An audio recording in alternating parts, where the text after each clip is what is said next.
Hey everyone, welcome to another one of my LinkedIn live events. I am so happy to be back now because in the past couple of weeks I've been a little bit inconsistent with my LinkedIn live event. So if you know, I host my live event every Tuesday and Friday. But for the past few weeks I've been a bit busy, and due to some health issues I could not be consistent. And even today I've come live on a Thursday. But anyway, I'm hoping to be back 2 times a week.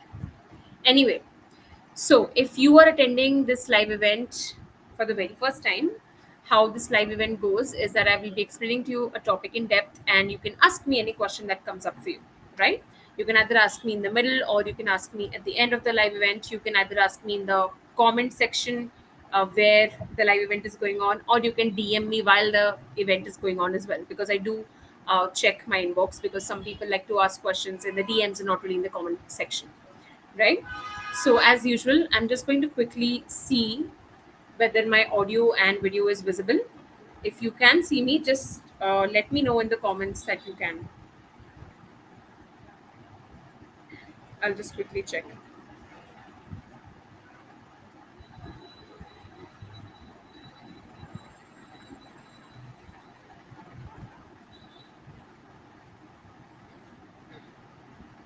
Okay, I think it's fine.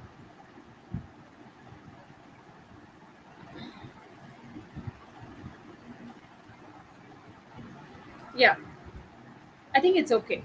All right, so we'll move ahead. Now, today's topic is going to be about overcoming burnout and exhaustion, wherein we are going to discuss how do we really achieve more with confidence. So, first, we are going to be understanding what exactly is burnout and exhaustion is, and then we are going to be talking about how do we really overcome this. Now, if I were to ask you what exactly does burnout mean to you, what would you tell me? I have asked this to some of my clients, and specifically clients who were on the path to burnout, and even the ones who were already burning out but were not willing to accept, right? So some of them told me that Rianshi, burnout is when you're in the hospital, like you're completely sick. Some told me that Rianshi, I don't think burnout exists at all. I mean, you just get tired and then you take rest, right? And the major themes that we were working around when I was talking to these specific clients who gave me these definitions were overworking, right? And the kind of culture we live in right now, which is the hustle culture, we have been fed to believe that working more somehow means something to be proud of. You will often see people talking about, oh, I worked 12 hours a day, ha ha ha. I worked 16 hours a day, those were the days, and stuff like that. You will even often see founders and people who own companies talk about, I've worked 16 hours a day, right?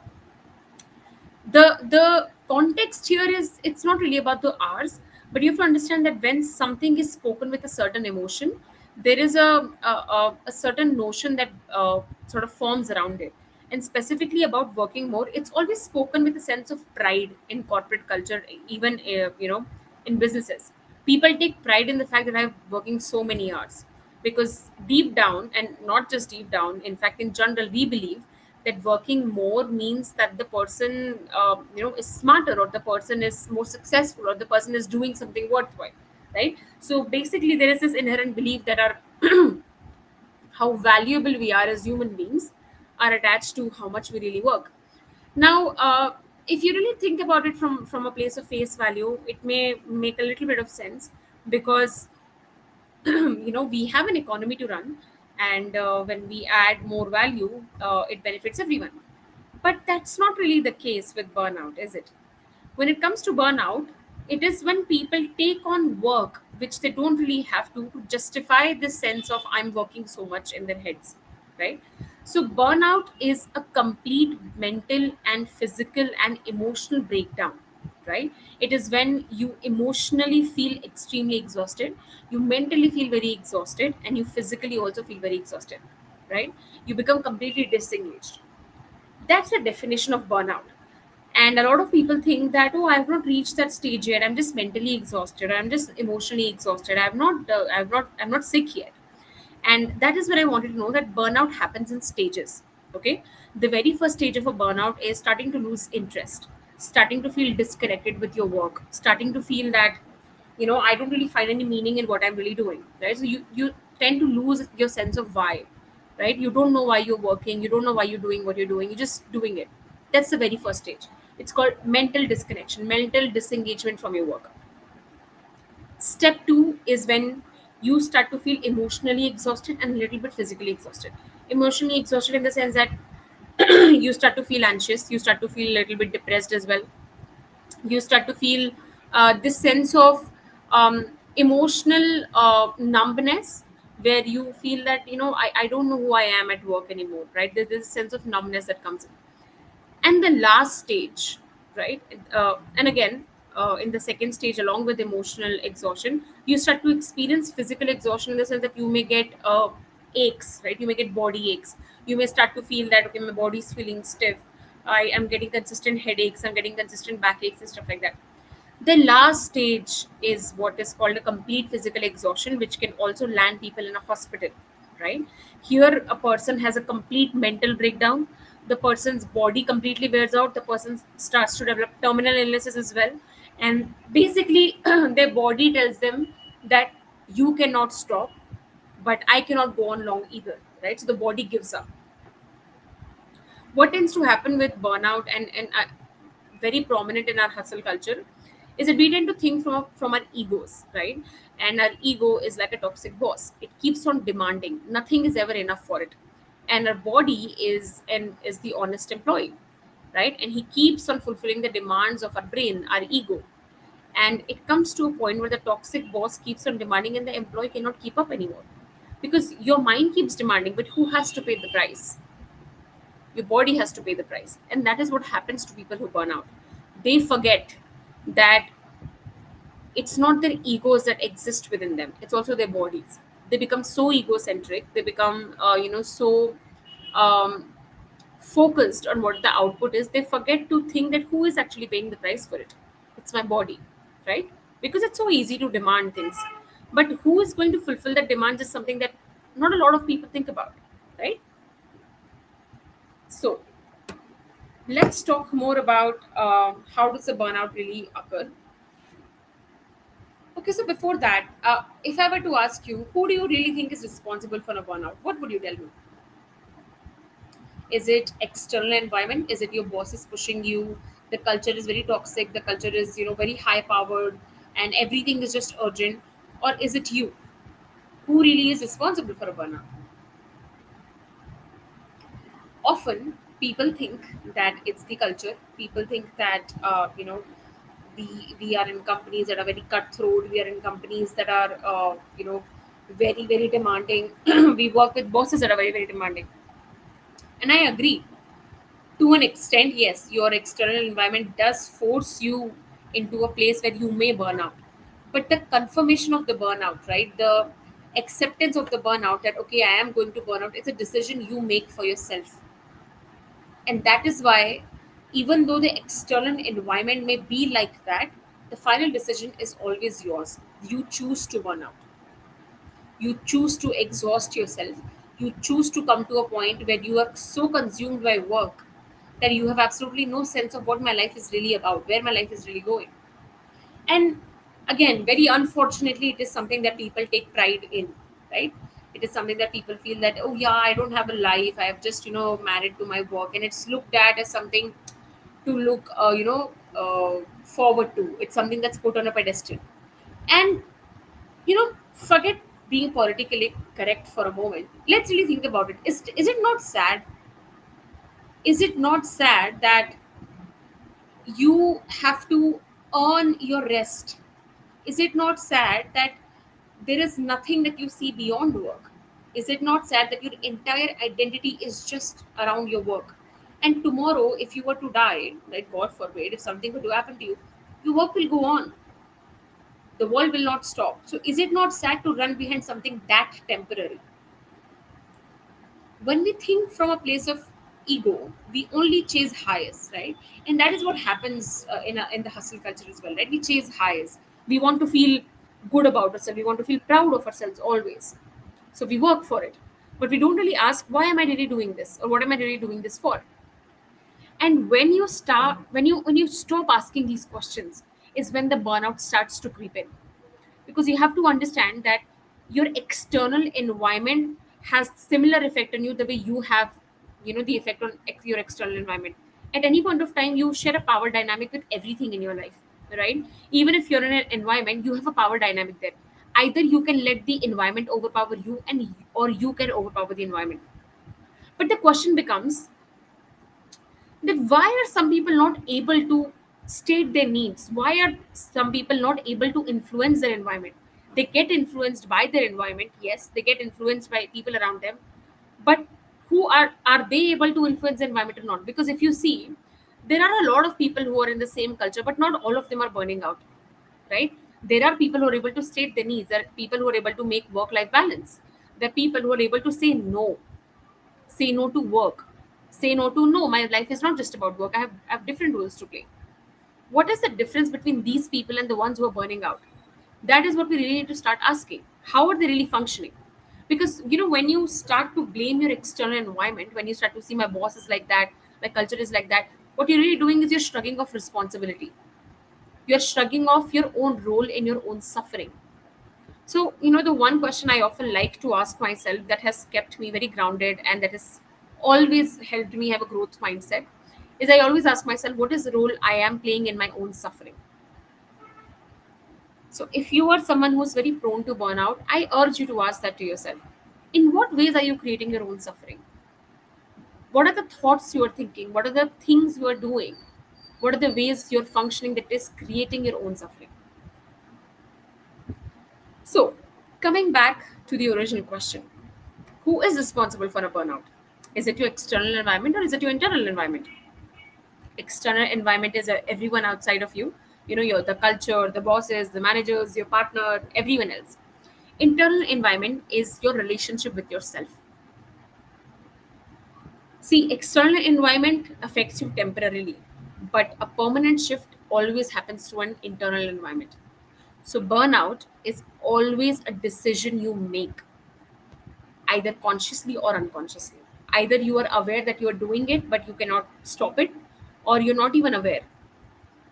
But the point is that it is a decision. Burning out is always a decision, and it is not something to be proud of. Always remember, because you're running behind something that's temporary, leaving behind things that are permanent, like your health, your relationships, the time that is spent. And at any point of time, someone tries to tell you that burnout is sexy, or oh my god, I work 15 hours, 16 hours a day. The only thing I wanted to tell them is, I am sorry that you have to work so much, because it's not something to be proud about. See, there are of course phases in life where you have to put in the work. There are phases in life where you have to stretch hours, but they are phases, right? And they require work. It is not something to have a badge of honor about, right? Okay. So before I move forward to the next topic, which is why does burnout occur in the first place, I'm going to see if there are any questions so far, and then we'll move forward.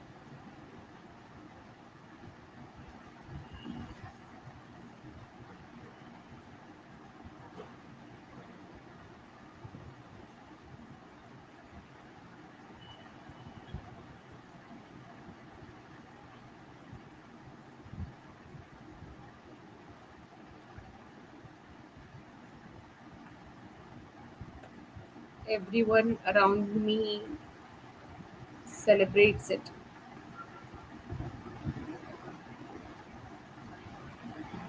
Okay. So it's not a question. Someone has sent me a DM saying that everyone around me celebrates it. So if I am not doing that too, will I be alienated? Or what if people think that I'm lazy?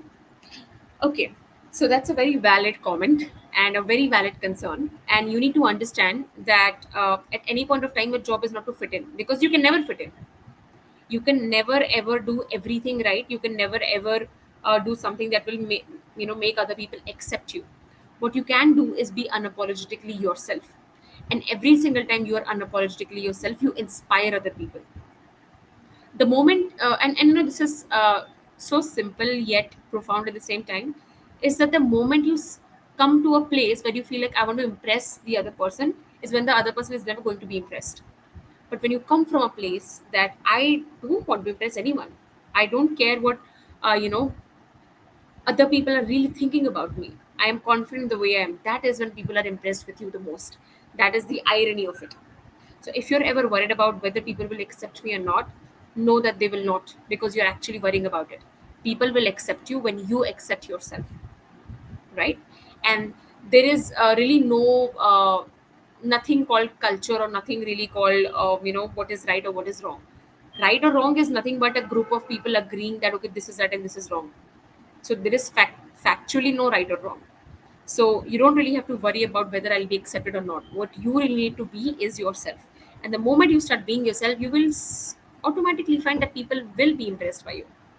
Because believe it or not, when we live in a culture where everyone is so worried about acceptance, or everyone is so worried about what will people think of me, the person who does not worry about is the person who stands out, is the person who people feel impressed by, is the person who inspires others. So you can either be someone who can run behind people, or you can be someone who pulls people, who attracts people through your energy. And that energy is not going to come when you're desperate for acceptance. It's going to come when you've completely accepted yourself, right? Okay, let's talk about why does burnout occur.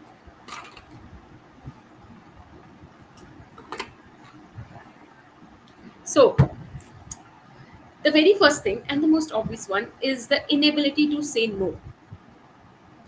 Every single time you say yes to someone else beyond your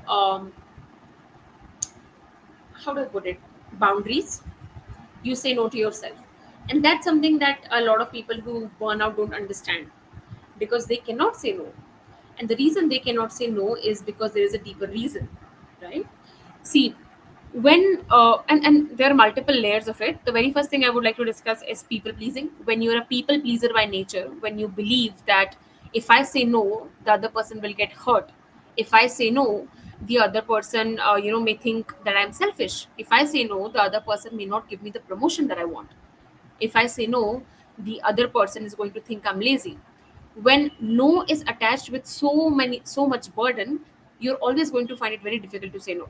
And the reason this happens, the reason you attach so much burden to say no, is because you deep down don't think you are valuable. When you believe that I have to say yes to everything, what is really happening is that you don't actually believe that you're valuable as a person.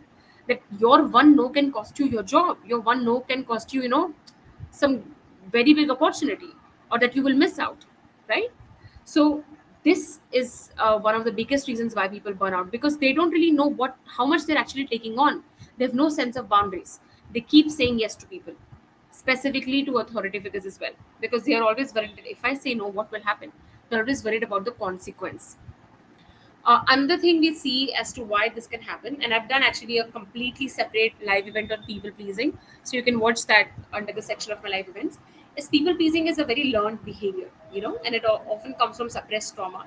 Maybe you grew up with one of the parents who were a people pleaser. Maybe you grew up with parents wherein they made you feel guilty about choosing yourself. So that can turn into always saying yes to everything. Another thing is when you are very very insecure, right? So if you are deep down very insecure about the value you bring, right, about your job, when you're very afraid that if I do this, I'm going to lose my job, right? If I do this, I'm going to lose this, I'm going to lose my reputation. When you are very very insecure deep down, that is also going to affect your ability to say no. It's going to affect your ability to work in a way that is efficient to you, right? Because it's not about work for you, it's about security for you, it's about reputation for you. Another thing we also see is that financial insecurity also causes a lot of burnout. When you deep down feel that I can run out of money at any point of time, or that if I lose my job, I'm going to lose all of my money, I'm going to die poor and stuff like that. When there is a lot of financial insecurity, that can also cause burnout, because you are not working just for work, right? You are working because you are very afraid that if the moment I stop working, the moment I stop taking on extra work, I may get fired. And if I get fired, that is it. I'm gonna have no money. So financial insecurity is also a very big reason for burnout, and this is something we often see in professionals in third world countries, because there is a lot of competition, and because there's a lot of competition, people are always afraid of losing their jobs. And when you're always afraid, you try to overcompensate, right? And when you're overcompensating, working extra feels like the most obvious thing to do. So when you are very afraid of losing your job, burnout is going to be a very obvious thing that is going to happen to you. So here the problem is not that make a timetable or do this or do that. The problem is to really ask yourself that what are you so afraid of, right? What are you really really afraid will happen? Okay, the next thing is tying your self-worth to the work that you do. So this is also related to overachievers trauma, and this trauma is something that I discuss in a lot of depth in the boot camp that I do every single week. It's a free 4-day boot camp on childhood trauma healing. If you're interested in finding out what are the childhood traumas you're holding on to that are affecting your relationship, your career, your money reality, and your life in general, you can come and join in the boot camp. Today is the fourth day of the boot camp. You can join the coming batch, which is happening just this coming Monday in next 4 days. To join it, you can just go to the featured section of my profile, or you can just DM me bootcamp and I will send you the WhatsApp group link. Anyway, so when you tie your self-worth to the work that you're doing, every single time you want to take rest, every single time you try to form work-life boundaries, you're going to feel guilty. You're going to feel that I'm wasting my life. I don't know what I'm doing with my time, or I have not done enough to actually take rest. So such people earn their rest, right? They try to earn their rest. They try to earn everything in their life because for them, they don't really feel that they're worthy enough deep down without working. And this often happens when you've grown up with overachievers trauma. So overachievers trauma is often when people have this very big notion that I'm only valuable if I'm constantly working, if I'm only valuable if I'm always bringing output. Output could be anything. Output could be I'm bringing a lot of money, or I'm bringing a lot of achievement, I'm bringing some sort of pride to my company or my family or anything, right? So they measure their self-worth on the basis of how much they're actually bringing in, what is their output. And when you do that, you're not just working for work again, you're trying to earn your rest, you're trying to earn the love of other people. People who are overachievers trauma also feel that if I stop working, people will stop liking me, people will stop loving me. And that is why such people also find it very difficult to pivot their jobs, find it very difficult to actually choose a different career at a later stage in their life. Because to choose a different career, to pivot, you have to allow yourself some time, right? Maybe you have to allow yourself some time when you're not making an active income. And these people tie their self-worth to their money. They tie their self-worth to the work that they're doing. They feel unworthy when they're not working, right? They feel like they're good for nothing when they're not working. And when that happens, burnout is going to be a very obvious thing. And that is why such people experience exhaustion, burnout, a lot of psychological breakdown as well. Okay, next is having this deep belief that life is a struggle. Now, what do I mean by this? So, I'll give you an example. A while back, I was coaching a client, and one of the major things that we were dealing with was his habit of burning out. That he had a very hard time saying no, and we spoke at length about it. But one of the things that I discovered when I was talking to him was that he had this deep belief that life is hard, right? He did not believe that anything could actually come in his life easily. He believed that life is hard work and you have to work very very hard to achieve anything in life. And because he believed that, he would literally find and attract jobs and people in his life who would make him struggle, right? And that happens. Your destiny is nothing but the things you believe about yourself and your life. When you believe that my life is hard, when you believe that life is supposed to be hard, you're going to end up making your life hard. But when you believe that life is easy, you're going to be a much smarter person. You're going to find ways to get more work done at lesser time. So this particular client of mine has had a very big belief that life is very hard, and because he believed that, he thought that it's not possible for him to complete work in just a matter of few hours. This client of mine was in a senior leadership position, right? And he was very good at what he did. And when I gave him the challenge that I only wanted to work 4 hours a day, he did it, and he actually completed his work. And then he told me that, Devanshi, I feel guilty. I feel guilty that I completed my work in 4 hours. And that is when we went deeper and we did some trauma healing, and we found that he grew up with parents who saw a lot of financial struggle, because of which struggle became a theme in his life, where he always thought that he will always have to work very hard for money, right? So when we have unhealed trauma as well, right, when we have unhealed trauma around money, when we have unhealed trauma around our parents and childhood traumas that is suppressed, we tend to create struggle in our life that we're not even aware of. That is what happened with this client of mine. He used to take on extra work because he was efficient, and doing work fast made him feel that he's not actually done enough. So such people also tend to measure their work in terms of quantity and not really quality. And to be very honest, if you actually want to move ahead in life, you have to look at the quality of the work, right? Not just quantity. In fact, after you cross a certain milestone in your career, certain number of years in your career, quantity does not seem to matter, right? So when you have this inherent belief that life is a struggle, it's very hard to make money, very hard to make a career, you're going to invite more and more struggle into your life, because we attract what we believe. We create the life what we believe about, right? That is what your destiny really is, what you believe about it. You will never see a person who believes that life is very hard, taking an easy route, taking a smart route. In fact, they will always take the route of the most amount of struggle, and they also end up attracting jobs and colleagues in their life who make them feel like life is a struggle. Because what tends to happen is that we have a confirmation bias, right?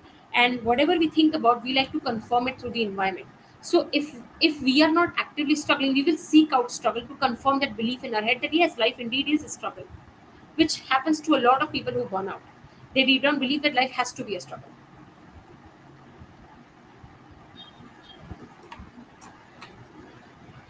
Another belief like this is that if I put my head down and work, one day I will get noticed, that my hard work will pay off. Now, if you are in a corporate environment, or even if not in the corporate environment, even if you're in business, you have to understand that hard work does not pay off. Hard work plus smart work pays off. And people who believe that I will just put my head down and work and one day people will notice are the people who struggle the most, and they don't really get as much as the amount of work they put in. Because you have to understand that you don't get paid or recognized for the work that you do. You get paid and recognized for the work that is visible. I will repeat it again. You don't get paid and recognized for the work that you do behind your doors. You get paid and recognized for the work that is visible to other people. And the one thing that I have seen a lot of people who are underconfident are is that they lack visibility. They lack visibility because they're very underconfident. They're not very confident about themselves. And instead of working on their confidence, they make up this belief that no, people in older days used to say this, that just put your head down and work, one day, life will pay me off. I had a very interesting conversation with someone who told me that Rianshi, I worked so much, but I'm not really gaining visibility. And when we spoke more about it, we found out that he was very underconfident about himself. But instead of working on it, he told me that what, Rianshi, I believe in karma. I believe that one day all of this will pay off. And he was stuck in the same position for the last 4 years, right? See, what tends to happen is that when you cannot see your obvious mistakes, you again invite struggle into your life. You have to be willing to understand that it does not matter how hard you work, it does not matter how many hours you're putting in. If it is not visible, if you cannot communicate your work to other people in a way that they understand your importance, it's of no use, right? Because you don't get paid for the number of hours you're putting in, you get paid for visibility. You get paid if the other person can see that, okay, yes, this person is valuable. So if you are someone who's underconfident, who's just putting his head down and working and working and working, and your work is not actually visible, then you are never going to actually experience the success that you should in proportion to the work that you're putting in. You will often find that people who work less but are confident tend to move much faster in their life. And it may seem a bit, problematic to think about it, but that is true. Because you have to be able to communicate about your work confidently, because only and only then will you be recognized and be paid for. And let's be honest, right? If we're working, we're not just working because it's our moral duty. We work because we want to have a good life. We work because we want to be paid for it, we want to be recognized for it. And that will happen through visibility, and visibility only. See, hard work isn't obvious, right? Obviously you have to put in the work, but the point is, does it only have to be hard work, right? People who burn out don't really understand this equation, that no matter how hard you work, if it's not visible, it's not going to result into anything. So if you are not confident right now, work on your confidence, because that is what is going to give you the results that you're working for actually. The hours that you're putting in are okay, but if you're not confident, then it's not going to result into anything. And that is why there is no dearth of hardworking people, but there are a lot of hardworking people who don't get what they deserve because they're very underconfident, right? They believe that someday, one day, someone will notice me. You have to understand that people are very busy in their lives, just the way you are, uh, always thinking about yourself. When you are obsessed with yourself, aren't everyone isn't everyone else also? Isn't everyone thinking about their lives? Why would they come and look at your desk and see, oh yeah, this person is working so hard, let me give him a promotion. Yeah, this person is so, working so hard, but he did not really communicate confidently. But no, out of the goodness of my heart, I'm going to give him more money, right? Whereas opposite to that, let's say there is one of your colleagues who has a great relationship with all of his stakeholders, who loves to talk about his work, who's willing to talk about his work confidently, he's worked on his confidence. Who do you think, is going to be favored? You who's just putting in the work but nobody really knows you or knows the value of your work, or someone who's willing to talk about it, who's worked on their confidence? So this is something that you have to understand, right? It does not matter how talented you are, but if you cannot convert that talent into visible talent, which means your confidence, it's not going to result into anything. So please work on that, especially if you're looking to, not struggle and progress. If you're looking to struggle, then you can continue like that, but if you're not looking to struggle, then you have to work on your confidence. It's a non-negotiable. Okay, before I move forward, I'll just check if there are any more questions, then we will discuss the last topic of the day, which is how do we really resolve this burnout issue.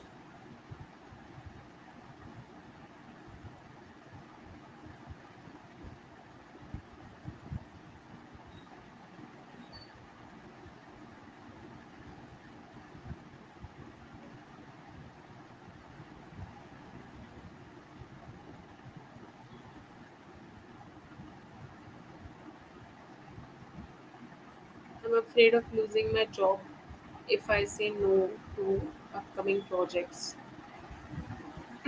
Okay, that's a very valid concern again. Um, See, when you are in a company which makes you feel that which makes you feel that everything is urgent, which makes you feel that if you don't take this on, you may lose your job, then it's very highly likely that you are in the wrong company. But before you decide to quit, before you decide to switch, I urge you to look within and ask yourself, how many times have you actually said no?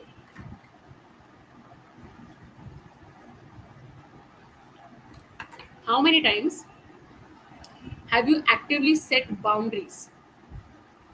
See, again, one thing that tends to happen to people who cannot say no is that like their people pleasing tendencies go in two ways. Okay, one is they become very resentful. They start to a lot of anger start to bubble up inside of them, right? Another is they become a victim, right? Wherein they accept their fate that this is how things work. I will always have to work hard. So they keep on taking on other people's work and they are drowning in work. Their health is suffering. Their relationship is suffering. That's victimhood. When you start to develop resentment, what tends to happen is that you end up taking rash decisions because you cannot suppress trauma for a very long time and you cannot suppress your emotions for a very long time. It will come to a point where one day you may get very angry, one day you may feel like I'm done, and then you may quit your job without no plan whatsoever. I have spoken to a lot of people like this, wherein people have not worked on their confidence, where people have not worked on their overcoming people pleasing, and one day they feel so angry that they just go and quit their job.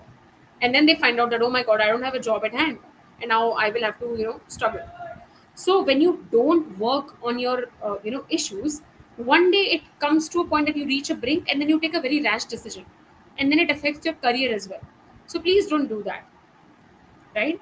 Ask yourself, have I actually set boundaries with, my colleagues, with my bosses? Have I actually spoken to my boss about this is the amount of work I can do and beyond this I cannot do and I'm not going to do?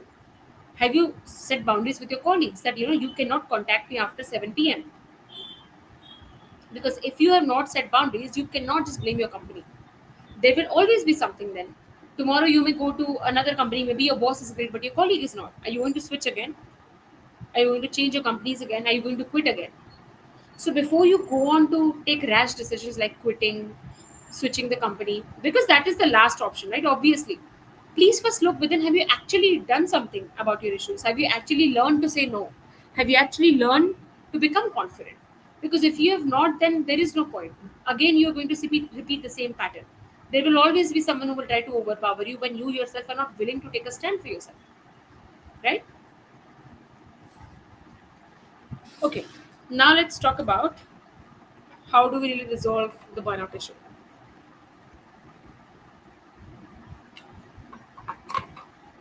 So if you are someone who's prone to burnout, right, meaning you consistently burn out again and again, because I was someone like this. uh, Couple of years back, actually not just couple of years back, maybe a year and a half back. Until then, I used to have recurrent burnouts, right? Because I had my own issues and I used to be very attached to my work. And again, one more thing that I would like to tell you from my life. One of the reasons I used to burn out so much is because I love my work, right? And I loved my work so much that I made it my entire identity. I would work even at 2 a.m. in the night very happily. And it was not until I started having health issues I realized that I have crossed all boundaries. That just because I love my work doesn't mean that I should be doing it all the time. So that's also one thing. By the way, I don't know if how many of you have experienced it, but just because you like your work, you love your work, doesn't mean that there you can do it all the time or you should be doing it all the time. There has to be some boundaries, right? So a while back, I used to have this. I used to have recurrent burnouts. It would happen maybe every 2 or 3 months, where I would reach a stage where I would first start losing interest in my work. Then I would start to feel very bad about myself, and then I would feel the need that I don't want to do this. Like I would feel this need that I just don't want to do this, right? And then I would postpone my calls. I would not write. I would feel bad about myself, and then I would, and also at the same time I would feel guilty that, oh my god, I'm not working, right? So what I did was that the first thing I asked myself is that how am I actually burning out, right? That's something that you need to ask yourself the very first moment when you realize that, okay, I am prone to burnout. So if you are someone like that, I want you to ask yourself, how am I burning out?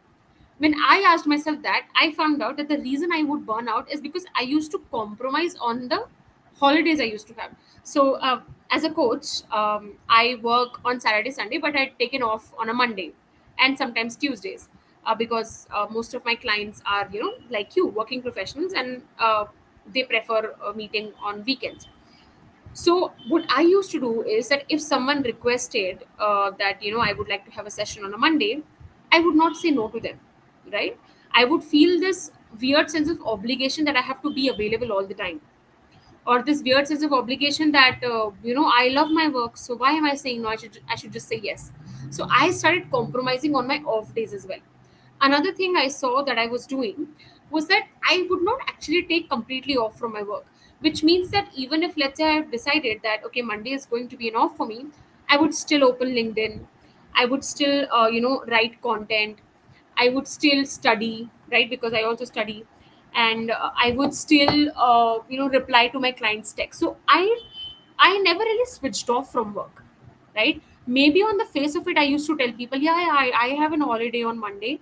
I never really completely switched off, because even on the days I was on and off, I used to plan. I am a notebook pen kind of a person. So whenever I have ideas, I always write them down, right? Even right now, I have my notebook with me. So even on the days that I had an off, I would keep planning. Okay, this is what I'm going to do, or this is the idea that is coming up. So even though it seemed like I was on and off, I was not really on and off. My brain was still working. Even though physically I might be, let's say, sitting in a cafe or sitting in a pub with my friends, my brain was still thinking about my clients or my work, right? So the very first thing you need to really ask yourself is that how am I burning out, right? Because burnout is not just not taking off. Burnout is also completely being attached to your work, right? Even if, let's say, you go on a vacation but you're constantly thinking about work, you're not really detached from work, are you? You've not really taken an off, have you?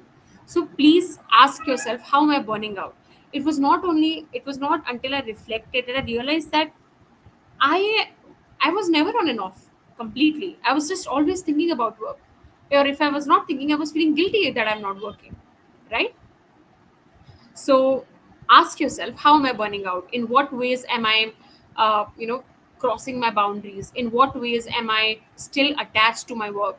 How much energy am I really giving to my work, right? So here I want you to ask yourself that, where is my energy going most of the time? When I asked myself this question, I realized it wasn't thinking about work. Even if I'm not doing it, even if I was not coaching, even if I was not writing, I was still thinking. So most of my energy, 90% of my energy was going into work. So ask yourself, do an energy audit, where I want you to simply like take a notebook and pen and ask yourself, how many hours, like what am I doing in how many hours? How many hours am I spending on working? How many hours am I spending thinking about working? And how many hours am I actually just existing without expecting anything out for myself, right? Because people who tend to be very prone to burnout are often people who find it very hard to do anything which does not have an outcome, right? So everything in their life is very outcome based, and I'm telling you this from experience, because I was like this. I used to be very outcome driven person, where I would always see that what is the benefit of this, right? Or if I'm doing this, what will I get out of it? So my mind would always go there, because of which burnout was a very normal thing for me. It became a very recurrent issue. It's very important that your life is divided into things that are outcome based, and into things that you're doing because your soul loves it, right? And there is no outcome for it. And the more rest you take, and this is something I understood it very late, the more rest you take, the more productive you actually become, right? So this illusion that if I work more I will be more productive is a false one. It's just an illusion. All right, then the second thing I want you to ask yourself is, where do I need to say no? And here I want you to divide your, you know let's say time, or let's say the things or the activities you do in your work as well as in your personal life, into urgent, non-urgent, and fake urgent. Urgent are things that you need to do right away. Non-urgent are things that you can put off, that you can do maybe over a period of time. Fake urgent are the things that you think or you've convinced yourself are important, but they are not really important. I will tell you my example. For me, urgent used to be writing every day, because that was something that I was in a habit of. Non-urgent for me used to be thinking about different strategies and other things. Fake urgent for me was replying to my clients all the time. But that was fake urgency for me. I convinced myself that I had to be available all the time, right? And that created a lot of anxiety for me as well, because burnout is also coupled with anxiety. So I wanted to take a notebook and really list down what is actually urgent for me at work, and what is non-urgent, and what is fake urgent. Maybe someone has convinced me that this is urgent. Maybe I have convinced myself this is urgent, but in reality, it's not really urgent. So ask yourself that. Now, before I move forward to the last 2 points, I will see if there are any more questions, and then, okay.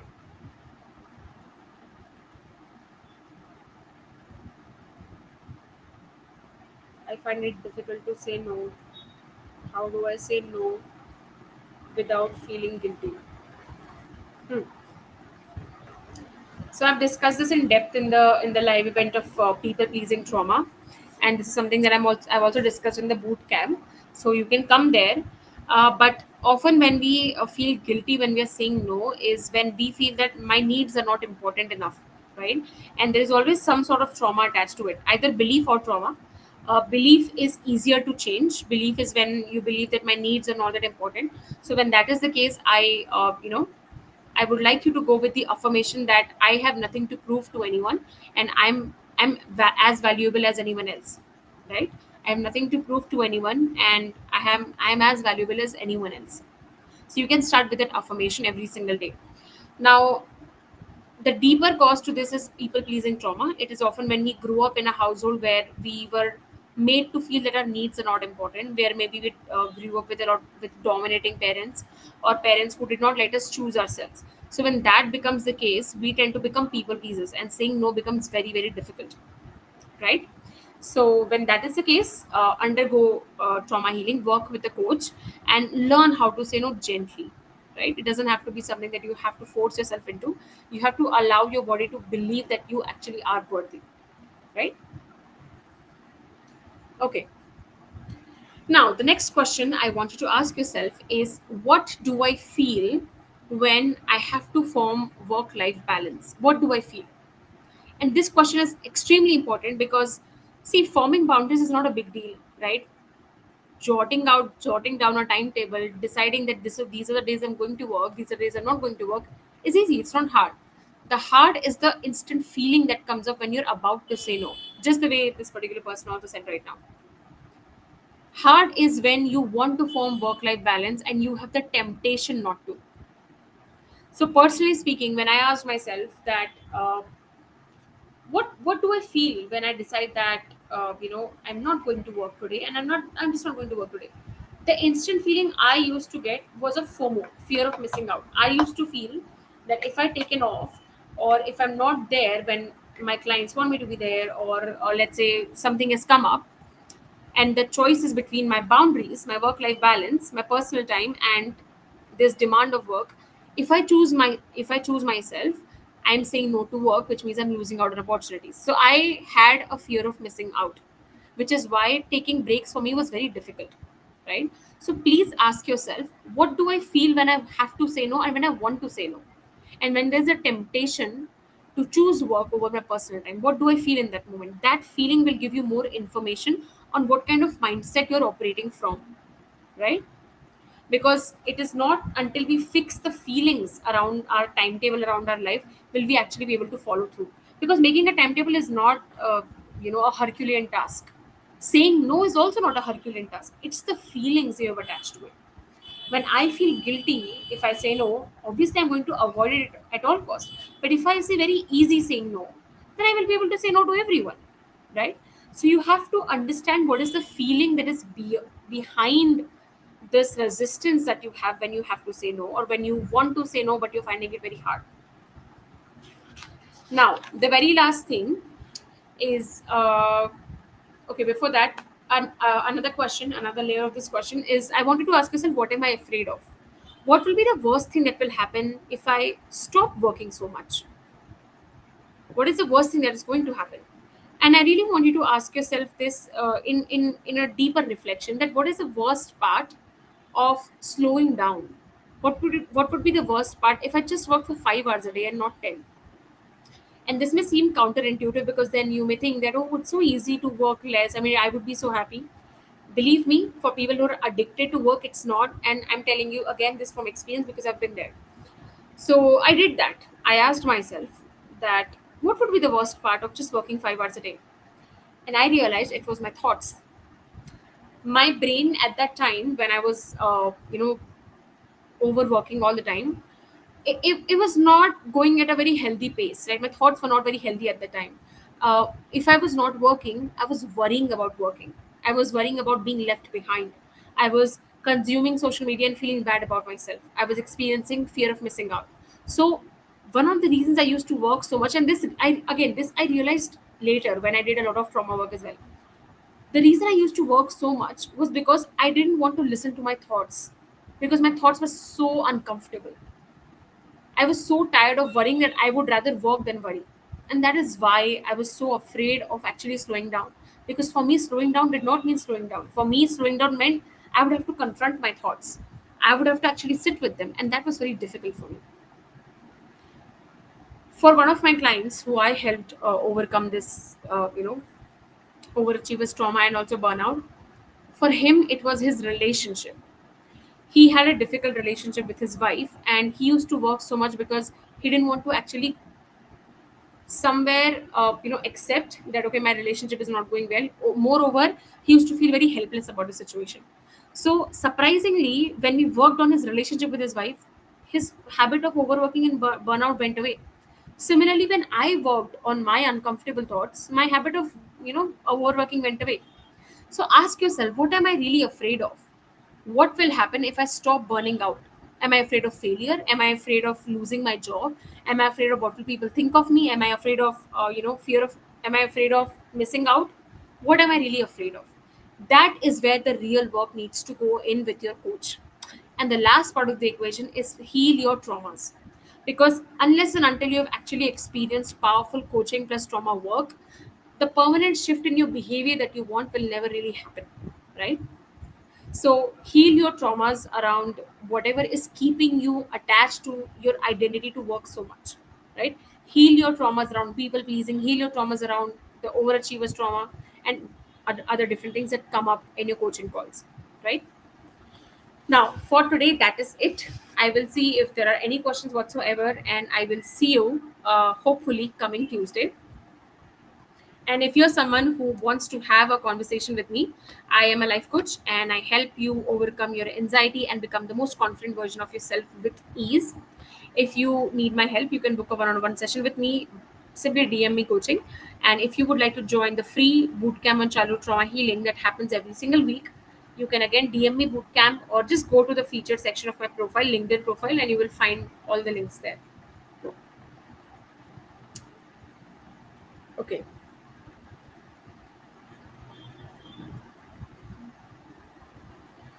I think I don't have any questions as of now. If you are someone who is watching this as a recording and you may have questions later on, feel free to ask them. I always reply on my LinkedIn DMs. And thank you so much for joining, everyone. I will see you soon. Bye bye.